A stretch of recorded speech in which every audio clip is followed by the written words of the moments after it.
Olá, amigos do Divã Cultural, muito obrigado. Um ótimo domingo para vocês, muito bacana estar podendo ter essa conversa com vocês aqui sobre um pouco da minha história, um pouco da Companhia Torres de Laura. Então vamos começar com a Companhia Torres de Laura, né? A Companhia Torres de Laura é um projeto que começa em 1992, então percebam quanto tempo já tem, né? E é um pouco a ideia de que, desde o começo da minha carreira, eu tive a percepção de que não seria possível ficar um pouco à mercê do desejo do outro.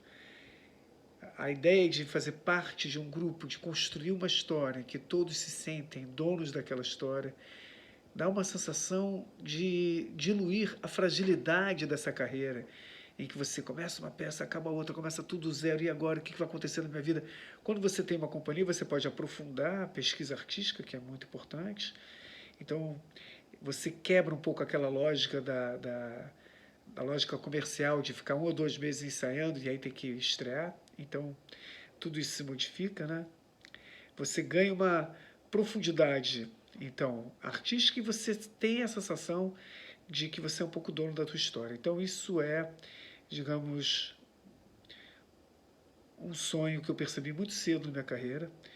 E a gente criou valores, né, com o grupo em comum, valores de socializar os ganhos, valores de poder ter um ambiente democrático, das pessoas poderem questionar suas coisas. Então, a gente foi dando na prática também uma sensação de que cada integrante da companhia realmente se sente dono dessa história. As pessoas se sentem com espaço para poder criticar, poder questionar.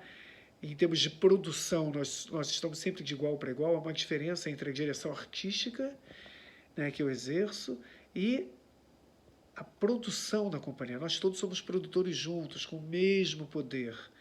Isso faz com que, por exemplo, aconteçam situações muito interessantes. Por exemplo, eu achar ter uma determinada ideia de como seguir adiante com a produção e na votação eu perder, porque o grupo achou uma outra coisa e na maioria eu perder. Já aconteceu isso várias vezes, por exemplo. Eu tenho muito orgulho de falar isso, né? Porque isso são exemplos práticos de como realmente a companhia é de todos. A outra pergunta que você me fez foi em relação aos novos projetos, né? Novos projetos. Quer dizer, tem novos projetos, né? Mas antes deixa eu falar dos projetos fora da companhia, que é uma pergunta que você me fez também, que eu me lembrei agora. Então, a gente sempre teve espaço dentro da Companhia Torres de Laura de trabalhar fora da companhia. Então, assim como os atores trabalhavam fora, eu também, inúmeras vezes, fui convidado para dirigir fora e foram experiências incríveis.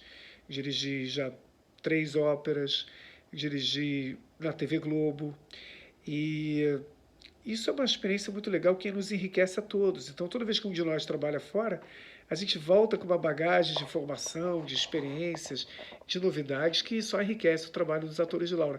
Então, a gente não teve uma coisa tão assim rigorosa, espartana, ou você está na companhia e trabalha para a companhia, ou você está fora. Então, sempre teve essa flexibilidade das pessoas estarem quando realmente estarem desejando participar do processo. Se você está naquele momento desejando ir dar um tempo, trabalhar fora, ou uma oportunidade maravilhosa que surgiu, vá, viva isso, vá atrás do seu tesão, do seu desejo, que isso que é importante, você está na tua potência máxima. Então tem projetos incríveis, né? Já fiz peça com Marcos Veras, peças com Celton Mello, peças com Marco Nanini e com a Rosi Campos, e que nessa peça, inclusive, os atores de Laura também fizeram parte, né? É um projeto que a produção era do Nanini com o Nando, junto com os atores, junto com a participação dos atores de Laura, foi uma experiência muito incrível, muito especial. E vários projetos, trabalhei com a Natália Gil, Vilma Mello, no Fulaninho Dona Coisa, tantas peças aí para falar, né? E eu acho que isso, como eu já falei, estou me repetindo, é uma coisa que enriquece muito. Novos projetos. Estamos aí com Fronteiras Invisíveis, que é um novo projeto da Companhia Torres de Laura, que é um projeto que eu acho muito interessante. Eu estou com um projeto que escrevi um livro sobre as minhas aulas, que eu espero que eu consiga terminar, são mais de 30 anos dando aula, e eu acho que alguma coisa pode sair daí que pode ser interessante.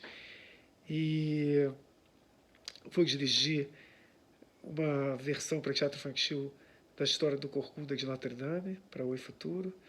Então, estamos aí, tá? Essa vida que segue, né? Esperando passar um pouco essa maluquice toda, para a gente poder efetivar essas ideias, esses sonhos todos, porque nós artistas a gente vive dessa conjugação de um lado prático e do nosso lado poético, do nosso lado sonhador. Isso é fundamental que a gente consiga manter esse equilíbrio entre essas duas forças. Tá? Muito obrigado mais uma vez e bom domingo.